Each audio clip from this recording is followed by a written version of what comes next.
guys, welcome back to my YouTube channel, and for today's video guys, mag-a-update lang po ako ng aking application sa Revi Credit application by CIMB Bank. So previous video ko guys ay tackle na about Revi Credit application sa aking CIMB Bank, and that was 3 months ago na rejected nga ako doon. So this time guys, meron invitation sa akin or meron notification sa akin sa CIMB Bank app guys. Nag-notify sila sa akin through app and through email. Then nag-text din sila sa akin guys about my pre-qualification daw sa Revi Credit, and mag-apply daw ako until August 31 kasi hanggang doon lang daw yung duration ng application ko. So tingnan natin guys kung ano nang ganap dito sa Revi Credit application, kasi before guys ang employment status ko noon is employed ako. Then this time naman guys, itry ko naman guys yung self-employed status to know kung ma-qualify tayo dito, kasi baka mas mabilis ma-qualify kapag self-employed ka, given na may proof of income naman ako. By the way guys, si Revi Credit ay isa siyang revolving credit by CIMB Bank, and maganda yung benefits niya kasi guys, kasi hindi lang siya virtual credit card na pwede natin gamitin guys as buy now, pay later. Pwede rin kasi siya guys ma-turn to cash, or pwede natin siyang ma-disburse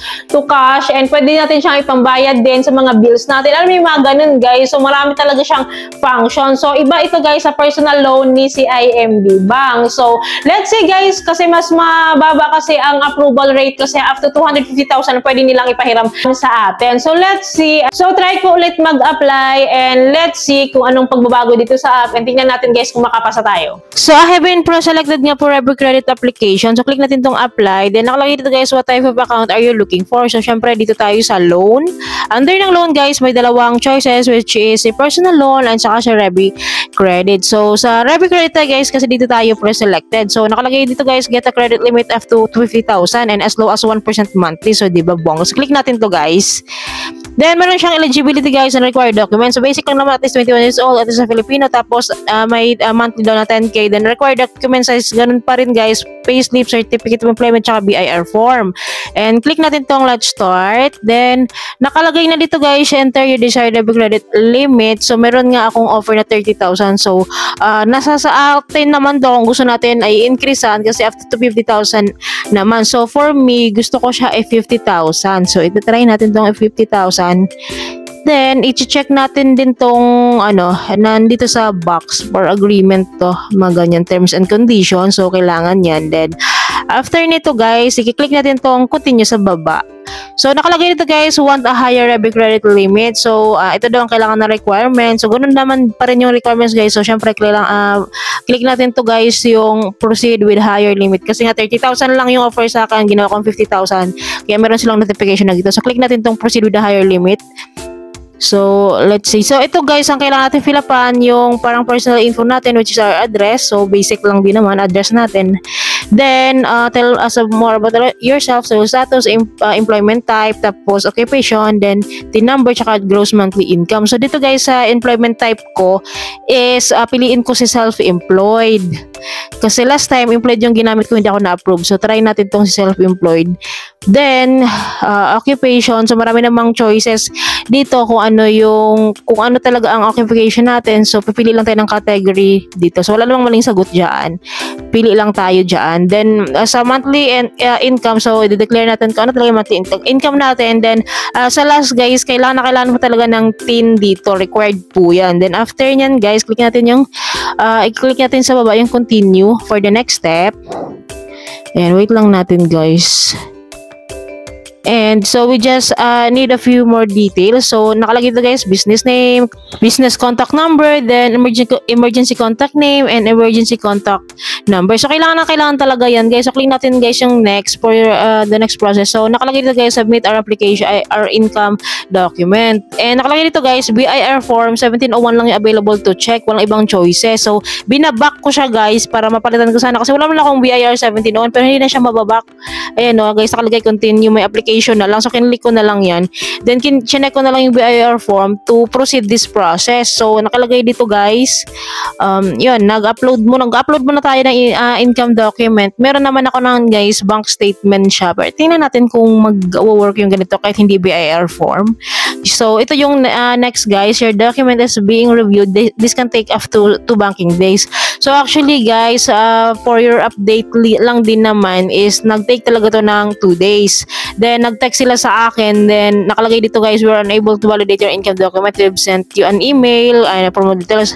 Make sure daw to resubmit. So, nag-ano ako guys, nagtingin sa email ko guys, terminated nga yung application ko. So, isa sa nakikita ko guys, kung bakit rejected ako. Sayang yung time guys na pre-qualified sana ako dito sa Rebi Credit. Wala kasi akong BIR form 1701 guys. Kasi kinukuha kasi yan mismo sa BIR, diba? So, wala po ako, no? Siyempre, yun yung hinihingi nila. Then, binigyan naman nila ako ng chance, diba? Kasi you can see naman guys, binibigyan nila ako ng chance na makapag-resubmit ng income source and mga docs na kailangan nila. So, yun pa din yung sinubmit ko kasi yun lang mo talaga yung proof of income ko as self-employed. So, yun yung ginawa ko, yun yung sinubmit ko. Ang sinubmit ko kasi guys is bank statement talaga na doon ko syempre kinukuha yung income na yun or nandoon yung income ko, yung nag-declaration ng income ko. So, unfortunately guys is mahigpit sila kasi syempre nga naman bangko ito. Mahigpit talaga sila sa mga details na ganito. Pero guys, hindi pa naman ako totally hindi makapag-apply ulit. So, sabi naman nila doon is makapag-apply ulit ako and try ko daw ulit mag-apply. This time naman guys, nag-apply nga ako ulit and nag-iba na naman ako ng employment status. Tingnan ko nga guys yung unemployed naman. Kasi sa unemployed, diba, hindi talaga sila nanghihingi ng BIR kasi kung ano lang guys, kung mga proof of income lang is meron talaga ako na legit talaga na meron ako noon. So, tinry ko tong unemployed status nila guys. Tingnan natin kasi kung makakapasa tayo and kung ano mangyayari dito sa loan application natin. So, after that failed application, so may chance pa ako na mag-apply ulit ng Rebi Credit kasi terminated nga yung una kong application sa kanila. So, i-click natin to guys, yung Rebi Credit to proceed. So, nakalagay dito guys na pre-selected nga tayo, then apply before August 31, 2023 to take advantage of this exclusive offer nga. So, ang offer nila sa akin is 30,000, then may monthly interest daw ito na 2.75%. Then, i-click lang natin to guys yung continue. So, ganun pa din guys, ang nakalagay dito na eligibility and required documents tulad nga guys nung nauna. So, ganun pa rin. So, click natin itong let's start. So, hindi ko na guys, this time hindi ko binago yung offer nila sa akin na 30,000 pesos. So, click natin yung continue. So, need natin ulit guys mag-fill up ng mga info ng details natin dito. So, yun, nakalagay nga dito guys sa employment type, unemployed yung nilagay ko. Then, so, sa occupation guys, housewife yung nilagay ko kasi syempre unemployed tayo. Then, monthly income. Then, guys, kaya fill up natin yung TIN. Then, next tayo. So, kailangan pa din nila ng emergency contact name. Then, continue lang tayo, guys. And finally, ayun, rejected pa rin. So, let's try again next time, sabi. And, nag-text din sila sa akin na kailangan ko daw mag-apply after 90 days pa. For your awareness and for your information din, guys, ha, tips ko sa inyo, guys, one good tip ko sa inyo is never select this unemployed status. Kasi, guys, tingnan nyo, hindi pa ako naka-fill up ng mga kung ano-ano, rejected agad. Kasi nga naman, syempre, unemployed ka. Tama nga sila guys, parang ang priority ni CIMB Bank talaga guys is yung mga professionals, high professionals.